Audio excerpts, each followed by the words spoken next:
Welcome to the Business End of Agility podcast, hosted by New Zealand's Business Agility Meetup community. We're here to bring you real-world stories from innovative organisations and forward-thinking leaders around the globe. We're going to explore all facets of business agility, from adaptive leadership and evolving company cultures to emerging ways of working, processes and technologies. I'm your host for the session, Bianca, and thank you for joining us.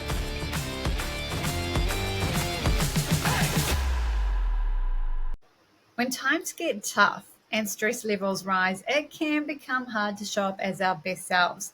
Staying in that stress for longer adds more chaos and constant change, and we might start, forgoing social connections. We may start misinterpreting signals. We may start to withdraw. Communication becomes muddled. So soon you have a company culture that's under fire, buckling under the pressure, and all sorts of things like toxic behaviors start to show up. So how do we tackle this? How do we maintain our culture? How do we grow our culture in times that are just turbulent? And so today I have a great guest with us today, Emma Kirkman, who is an expert in this space. She's a coach, a facilitator, a consultant. She's got deep expertise and global experience in the space of change, transformation, culture, and organizational performance. And Emma is no stranger to heavy lifting, given that she's also a power lifter in her spare time. So welcome to the show, Emma. Thank you. Welcome. Thanks for having me. Yes, I'm actually recovering from an injury. So I had last season off, but I'm making my comeback in 2025. So yeah, awesome to be here, Bianca. Thanks for having me. Fabulous. Well, let's start at the heart of the issue and talk about what is culture to start. Is it just the poster with our values on the wall? Is that what culture is? Of course it is, but it's also the T-shirts and the mouse pads and the coffee mugs. Like if you can just line up the merch, you're golden, right? Fabulous. This is a great place to start. I mean, I'm sure you and I have worked with many a exec team or leadership team that find this topic so confounding because it's just that thing that's really hard to explain. But I guess I come at it from the angle that it's a combo of a few things. It's an organization's vision, its mission, its purpose, its values, its rituals, its norms, the beliefs that it holds true. But I think my favorite definition of culture comes back to the way Dan Coyle frames it up. And Dan Coyle wrote an awesome book called The Culture Code. He's written a whole heap of books, but that's the only one that I've read. And he talks about your culture equals your actions. And as you know, I have a pretty strong bias and belief that, one of the most, unsung heroes of the people in culture space is often the capability teams, because they hold the pen on developing the behaviors that we want to see more of. And if behaviors equal culture, it's like a no-brainer to me. If we would take that, then who's responsible for culture? Is it just the capability team? Who actually has to bring it to life? Oh, isn't that a goodie? It sits with HR, doesn't it? That's HR's problem to be responsible for culture. Off to the side. Look, for me, like the exec team have to be all in on this. They have to be taking responsibility for it. They have to be getting measured on it, tracking it. They have to, I guess, ultimately be the accountability holders for it. But, HR and capability teams are probably the teams that bring the expertise to help execute on whatever the strategy is to keep culture high performing and engaged, and making sure that we're creating awesome employee experiences for all of our people and teams. There's certainly how do you describe what's expected in terms of the culture, and how do we talk about it, and how do we feel it, and where do we see it, and those sorts of things. How do we bring it to life in terms of holding people to account? Like, what's the leader's role in the culture once it's kind of been articulated and these ways of being able to talk about it with people? What does that mean for the leader's role from there on? Yeah, the leaders hold a huge amount of both informal and formal responsibility when it comes to cultivating the sort of culture that you want. So having a really empowered leadership that are also enabled to, with the knowledge and skills that they need to embody the values. So we need to lift up the beautiful coffee mugs and the mouse pads and the posters and really activate that through, leadership development, making sure it's really tightly aligned. But I think, over maybe the last 3 to 5 years, certainly as a practitioner who works in change, specifically the culture space. What started off as a bit of a hack for me has actually become like a go-to tactic in my playbook. Is that I actually look at the mindset piece. So the organization's values are usually all enduring and long standing, and from a sort of change execution point of view, I tend to not want to touch those, because that's a big piece of work in itself. So, and also HR just dead set has a heart attack at the thought of just revisiting values. But certainly at points in time or during seasons of change, like I like to focus on the mindset framed as like inviting people to choose to see the world of work for them in a different way. So that could be anything from, needing to be more collaborative, needing to be more curious, needing to be a little bit okay with the ambiguity we've got going on at the moment. Like we can't show you the whole staircase, but we can show you the first two steps, really helping cultivate that side of people that's like, okay, we've always done something in one way, but we're going to be doing it in another. And so really sort of co-creating with the exec team and from others around the organization, okay, as we're heading into this turbulent time or this season of change, we need to invite people to choose to see the world in a little bit of a different way. But what does that look like? And so when we've been able to articulate those mindsets, like that whole enablement piece comes to life then, because we can start to engineer some good enablement initiatives that help people practice some of those mindsets through behaviors that we're talking about. But it starts with the leaders, right? Like they have to feel confident to practice those behaviors and role model them, with their teams. And it also gives us a bit of a heat map pretty quickly around which sorts of roles or parts of an organization are actually probably going to struggle with the change. And that means that we can wrap a bit of a task force around those people and either help them on the journey or, enable them to make the decisions that they need to make for themselves if, it's not going to be a good fit for them. It sounds like then, in terms of leaders being confident, there needs to be a level of investment in that area and not make the assumption that every leader is ready and completely capable and ready to go to address things like culture and navigating change. Yeah, absolutely. Because I think like that's a nice segue, because if I think about like my go-to first tactic will be like, help me understand the mindset that we're shifting here. And the second piece that would follow up pretty quick is, where are we shifting the thermostat to? Like, because change inevitably will bring a bit of heat. And so we'll be shifting the set point. And like you've used the word turbulence, and turbulence can either be like temporary, it could be permanent, it could be internal, like we're implementing a big system, changing our op model, or it could be external, we've had a change in government, et cetera, et cetera. But at some point, the set point of the climate of the organization is going to shift. So there'll be this like window of tolerance of some people are going to have wider windows of tolerance than others. So that whole, you've used the word ready there, and this is a huge part of the readiness piece, is like do some assessment and discovery around what's that window tolerance of what does it look like. So when it comes to capacity, when it comes to making strategic decisions, when it comes to cutting load, when it comes to creating focus, when it comes to understanding impact to customers, all of those sorts of things, like really understanding for the leader, what does that mean for them and how are they going to shift their teams to that set point. Like that's a really important part of being ready for any sort of change. When you sort of look at a culture transformation in organizations, and you've touched on some of those first couple of steps that you might go through, what's some of the other things that people should be thinking of when they're trying to go through some sort of culture transformation or a transformation that they know is going to affect culture? What's some other things that people should be considering and thinking of?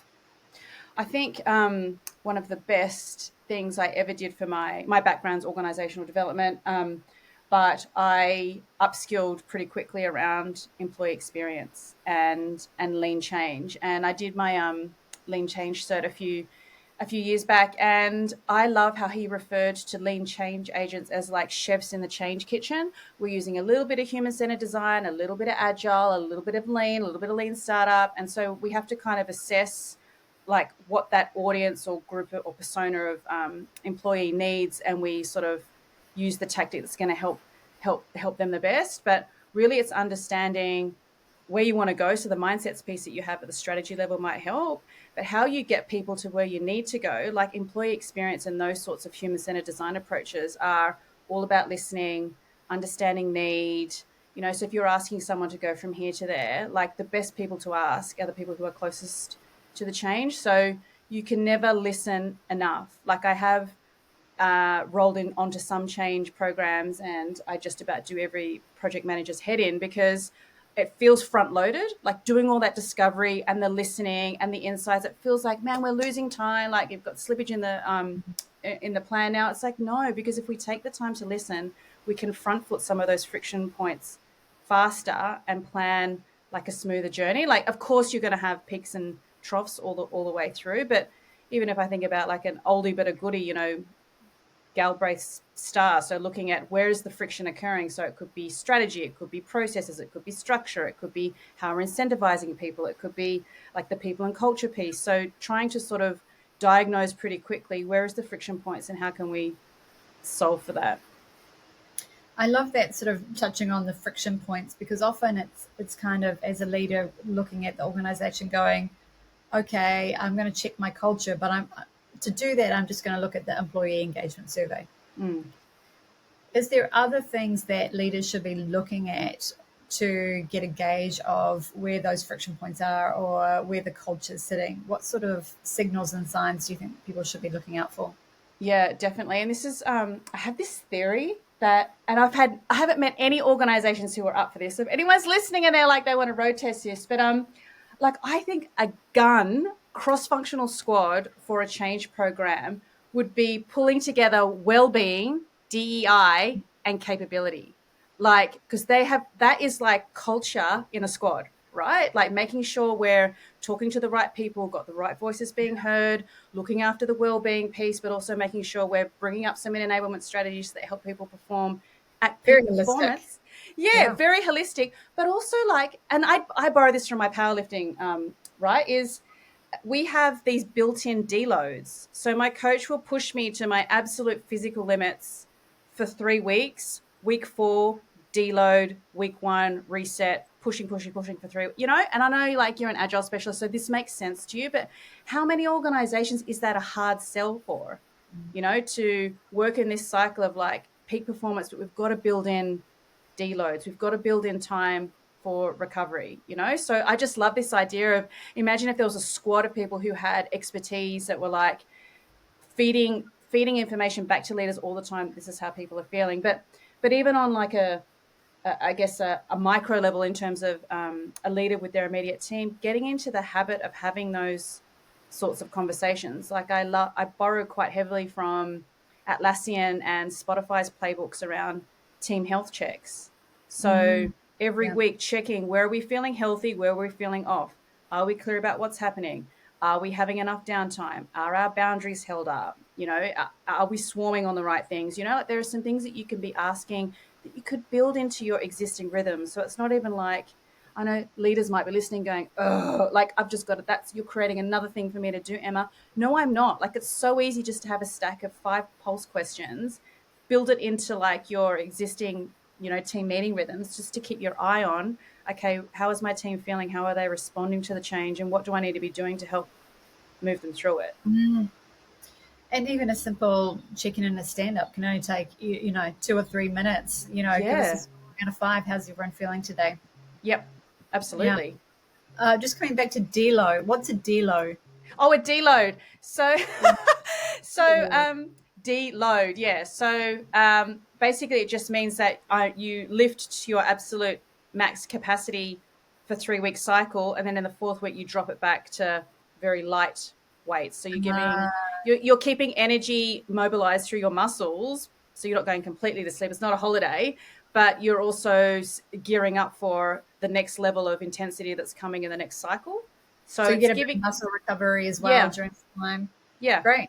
and it works, Bianca. Like I just this week launched a people leadership program, and we have in the journey built-in learning deloads, which is like, here's the spaces where we are going to push more stuff down the pipe because you don't need it, and then we also strategically combined those learning deloads with school holiday periods, because we know for any parents out there, like, and I've got a 5-year-old, it's just the first year with no daycare. It's like, oh man, school holidays are hard. So let's make lives easier for our learners, and they'll come back a week later and, they'll have the capacity. So it's not like we've lost a couple of weeks in the learning journey. No, we haven't, because we've given them the space, like that cognitive deload. They've got, Intentional. Yeah. yeah, they've got things, still got teams to lead. Their jobs haven't stopped while they've been on this program with us. So just give them some time and space to catch their breath before we just ramp up the intensity again for them learning wise. So that's a good mechanic even for leaders in terms of the intensity of work, is how do we factor in some deloads into our work cycles to give some sort of space to breathe and to kind of do that reflection and checkpoint. Yeah, Retrospectives are probably a good agile example of that. oh, But obviously great there's example. ways to deload as well. And the time to be thinking about that is, so when I talked about, okay, so we've identified like some mindsets or the shifts that we're looking for. Okay, now we are going to identify where we're moving the thermostat to, like where's the new set point. Like that is the time to be thinking about what is it about our ways of working that we need to be adapting. And I mean, you and I have been around the block enough times now to know prioritization is something everyone wants to do, but most don't do it very well, So if you were going to shift that set point, even if you don't have time for a deload, it's like you need to look for ways to reduce that load during the turbulent time, whatever that looks like for you. Shift the intensity, really, isn't it? Yeah. If we were to look at culture as a garden or kind of almost I suppose an organism, I think is what I'm thinking of. But what are the things that feed it and what are the things that deprive it or deplete it? What's your views on key things that make it stronger and those things that could make it weaker? Yeah. Well, I guess everything, I could cheat here answering this. So everything that makes it strong has a shadow side. So if you don't do the thing that makes it weaker, you'll create the weakness or the gaps. But I mean, the first thing around so if we're talking about changing culture in turbulent times, is like the transparency and the communication. Like you honestly cannot communicate enough. Like even if it takes to the level of intensity, like if I think back to pandemic days, that 1 p.m. stand up every day, like this is the center of our universe right now, and here's the information you need to know. Now it's up for grabs. Was that transparent as enough as it should be? I mean, that's a whole other podcast episode, isn't it? But the fact is there was this ritual around here's where we go for the most accurate information. We're all hearing it at the same time. Create that two-way exchange for feedback and questions, and having like a task force or a squad whose sole responsibility is to respond to that data and insights and do something with it. No, it doesn't mean that you can do everything that people want you to, but if you are going to open up lines of communication, people have to know that they've heard it and that like what the decisions are happening in the background around what you're going to do with that information. So there's that side of things. Definitely the well-being side of it. And I don't mean like the yoga and the fruit baskets. Like, can we just kill that era of well-being? Like we have to have really good psychological safety. We have to have leaders who can have those conversations. And then also it's around, for me, it is the enablement piece. And I have a slight bias for the capability teams, but you can't use that team enough during these sorts of times. Like if you've identified, we're inviting people to choose a different mindset, we're inviting people to go about their work in a different way, like how can the capability team help create, I guess, a pathway to reduce some of that friction so people can start embodying those behaviors sooner rather than later? Because if I come back to that, the points of friction, like inevitably there'll be I'm disempowered to behave in that way because of process or hierarchy or something like that. So yeah, making sure that there's a way for you to help people make the choices that you want to see more of. And yeah, often the capability team is the unlock for that. I remember there was a saying once that was culture is the lowest form of behavior accepted. Ooh. Yeah, I can't remember who said it, but if I remember, I'll put it in the description. What's the approach or what's the tips of when that behavior, that lowest form of behavior, does start to come up, how people could approach it. What's the sort of insights in terms of what do you do when that occurs? Yeah, I know. And humans can be both incredibly predictable and unpredictable at times. And I guess yeah, toxic behavior, I guess, is what you're pointing to there around change. Like when people are really under pressure and feeling stress, they can default to either natural behaviors. So there are some people who are going to behave in a certain way because that's how they do around change, and then there are those who are like, "This is so new for me, and I can't cope with that." I think again, coming back to mindsets, being clear about, okay, this is what we're wanting to see more of. But I mean, the unlock there is having a leader who is skilled in having coaching conversations and can hold somebody to account, but also equally hold space to talk about what's going on for them. Mm. And look, that's a big ask for a leader, isn't it? We're asking them to lead through the change, win more customers, do more with less. And now, oh my God, now I'm having well-being conversations. So, like I understand, like the modern day leader is completely under siege, like in terms of expectations and pressure. But that's where it starts, right? Is it has to start with the quality of that one-on-one. Mm. What's your recommendations for leaders that might be listening that go, okay, well, if I'm going to grow this skill, because I think it's coming more and more to the front in conversations and organizations around leaders becoming more like coaches Yeah. and having coaching conversations. Where do they go to find out more about that stuff? What's your top recommendations for leaders wanting to explore in this space?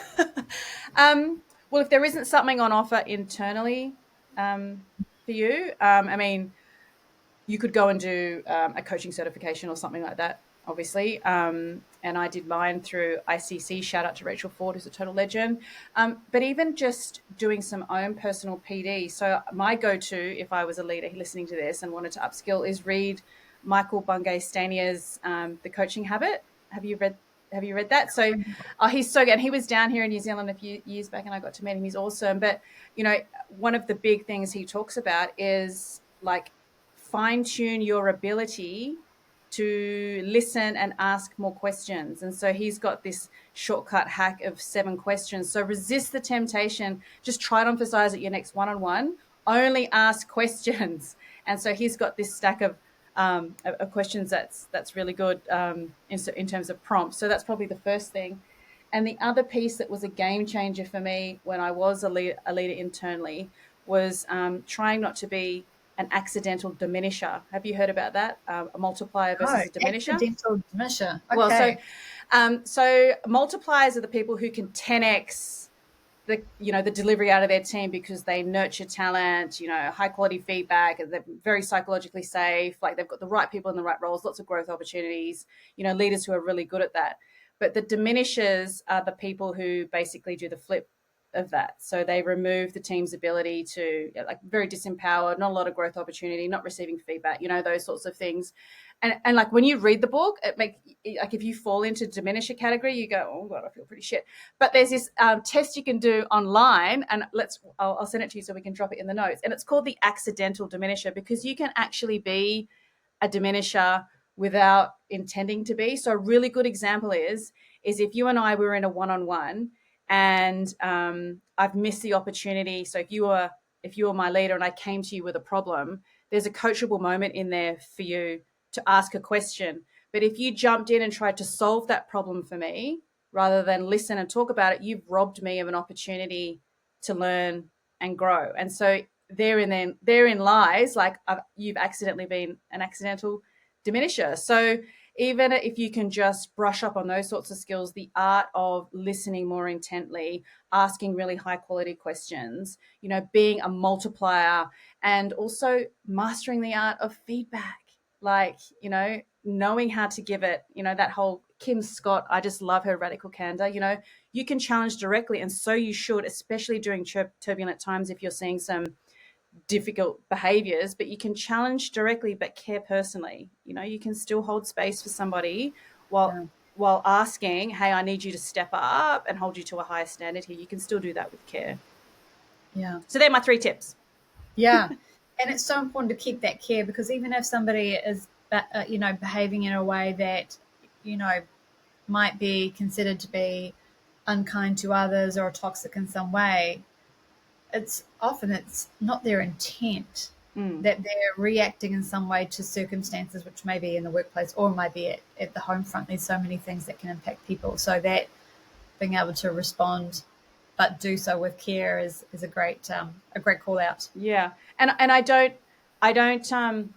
underbake how hard that is. So if you were a leader leading 8 people and you're having challenging your times 8, that is a lot. But the cost of not having those conversations is once you, or in my experience, having worked with a lot of leadership teams, is like once you descend into that dysfunction, like it's very hard to come back from. Doesn't mean you can't.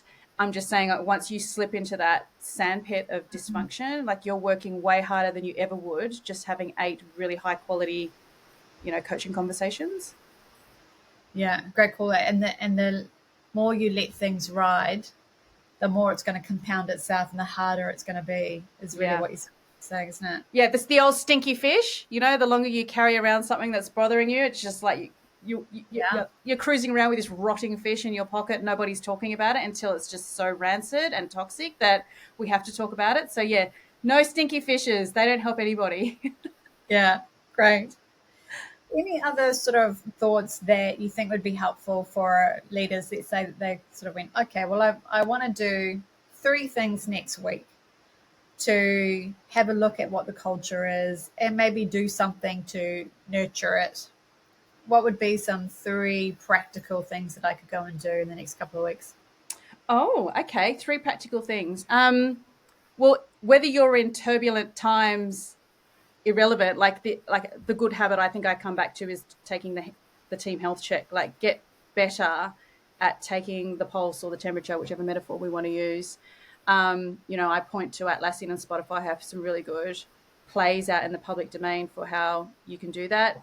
Build it into rituals like team meetings, or like you just rightly said earlier, like build it into stand-ups. Get better at spotting, where you need to be pointing your effort and your attention.